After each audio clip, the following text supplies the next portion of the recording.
All right, I'm doing a catch-up episode because a lot of people said I'm too far behind on the weekly updates. So today we're covering weeks 6 through 9 of the $300 to $30,000 trading challenge. And here's the important part. Since the blow up and since moving into live automation, I have not touched the trades. No manual overrides, no revenge trades, no emotional exits. I let the QQQ Iron Condor bots run on their own. And the updated result is a positive $85 across 13 positions. This is exactly why I started the series with the 3-step framework. Create a plan, test and optimize, and automate the plan. Now, in the early episodes, I showed what happened when I followed the plan. Then I showed what happened when I broke the plan and oversized my position. And now we're in that automation phase. The whole point of automation is to remove the part of trading that caused the biggest problem. And that's me. When I manually trade, I can second guess. I can force entries, I can exit too early, I can hold too long, and size too big, as we saw before. But if the bot has clear rules, it just follows that plan. I'm trusting the backtest that these bots are based on, but backtests are not a guarantee. The backtest tells me that historically, this type of setup has potential. The live automation is telling me whether the strategy still behaves the way I expect in real market conditions. So for this stretch, I wanted to stop interfering and let the bots create real data.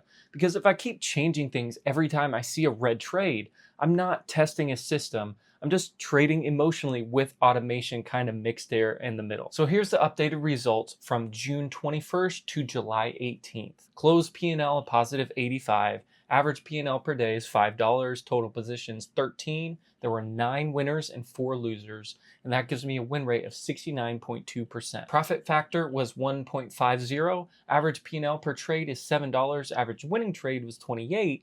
Average losing trade, negative 43, and average risk 136. So this is not a huge profit number, but it is important because the system stayed positive while I stayed away from it. All right, so let's go ahead and break it down week by week. In week 6, June 21st through the 27th, I had 4 Iron Condors, 1 lost $55, 1 made $10, and 2 trades on June 26th made $18 and $36. So week 6 was up $9. Week 7, June 28th through July 4th, that week had one $66 loss on June 30th. Then July 1st had 2 winners, one at $10, one at $42. So the week finished down $14. Then after July 4th, we had week 8. And July 6th was my first position, made $39. July 8th made $28. And July 9th lost $41. So I was up $26 that week. Then week 9, July 12th through the 18th, I had 3 positions. July 14th made 53, 15th made 20, and July 17th lost 9. So week 9 finished up $64. Add those 4 weeks together and the automation stretch finished a positive $85. The bots won 9 out of 13 trades, and that sounds good, but the average win was $28. The average loss was $43. So even with a 69.2% win rate, the profit is still small, and this is why I keep saying the win rate is not the whole story. If the average loss is bigger than the average win, you need a strong win rate just to stay ahead. Now, the hardest part of this phase is not the technology, it's not touching the system. When you see a trade go red, you want to step in. When you see a trade go green, you want to take it early. When the account is small, every move feels bigger. But if I interfere with every trade, I never learn if that bot actually works. So for this stretch, the rule is simple. Let the bot run, let it enter, let it exit, let the data build, and review the system as a whole. Not one trade at an emotional time. So here's what worked. First, the bot stayed within the core strategy. All 13 trades, QQQ Iron Condors, no random symbols, no manual experiments, and no strategy hopping.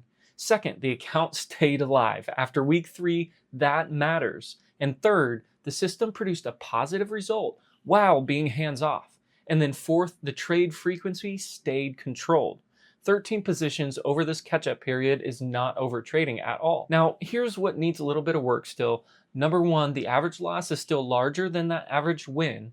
Average win was $28, average loss negative 43. That needs to improve over time. And then the profit factor was 1.50. That is positive, but it's not strong enough to get careless. And then number 3, I need more sample size. 13 trades is useful, but it is not enough to declare the system proven. And then number 4, I need to keep comparing live results to the backtest. And this is the difference between trusting the system and blindly believing in it. I trust the process enough to let it run, but I still review the data. But the danger, like we've talked about before, is over-optimization.